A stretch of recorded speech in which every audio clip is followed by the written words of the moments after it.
All right, guys, here are 5 exercises that most beginners can use to lose weight and get fit. The first exercise is squats. You can do around 15 to 20. Make sure your feet are shoulder width apart, so not too wide, not too narrow. And your knees should be in line with the middle of your foot. So your knees shouldn't be sinking forward, which happens to most beginners. Okay, make sure your spine is neutral. So if you can see, my lower back is not rounded too much and it's not arched, it's neutral.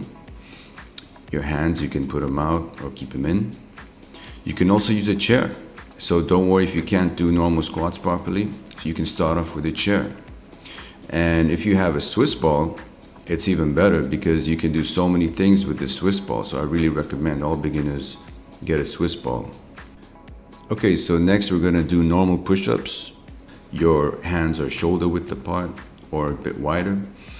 If push-ups are too difficult for you, you can use your knees just like I'm doing here. Okay, you wanna do around 10.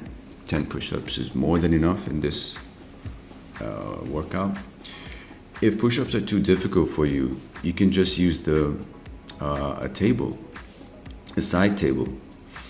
And if you don't have a side table, you can use any table. Okay, the lower, the more difficult, the higher, the easier it is. And if you don't have a table or a side table, you can also use the wall.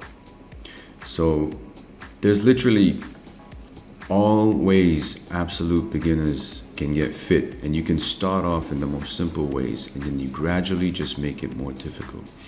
So push-ups against the wall look easy, but just try it out yourself and you're gonna feel the muscle burn. So our third workout are mountain climbers. These are amazing for your core, your shoulders, your chest, and even your legs. So it's a full body workout and it's actually a good cardio workout. Now some people might have difficulty bringing their knees towards their chest, and you can always make it easier. Okay, it doesn't have to be a full range of motion in the beginning, but just make sure you're not putting any pressure on your wrists or on your lower back.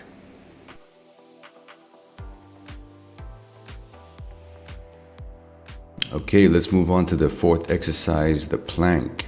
Now the plank is the GOAT of all fat burning exercises you can do anywhere. One thing that you can do to make it a bit more difficult is to put your palms on the floor and imagine that you're pulling the floor backwards. So you're focusing more on your abs here, you're focusing more on the core. And this is gonna really make you feel the burn in your abs. If you find that being on your forearms is difficult, you can get in a push-up position to make it a little bit more easy. And then again, don't worry about how long you're gonna stay. It doesn't have to be 2 minutes, 3 minutes. It can be just a few seconds or less than a minute. And sooner or later, you're gonna realize you're getting stronger, and you can do an advanced plank like I'm doing over here. So an advanced plank, your hands are above your head, okay, and you gradually increase the distance as you get stronger. So you can do the plank for as long as you can until failure. So make sure your posture and your form is straight and perfect. If your lower back is sinking, that just means you have a weaker lower back and it will get stronger soon, so don't worry about that. All right, so the last exercise we have is standing toe touches. Now you can finish off with doing very simple toe touches like I am here, or if you're a bit more flexible, you can try to reach down further and try to touch the floor, try to touch the ground with your hands. The reason why I really recommend this exercise at the end is because beginners usually have really tight hamstrings, and this can get in the way of a lot of progress. So it's much better if you incorporate some kind of stretching routine right after every workout or at the end of every workout.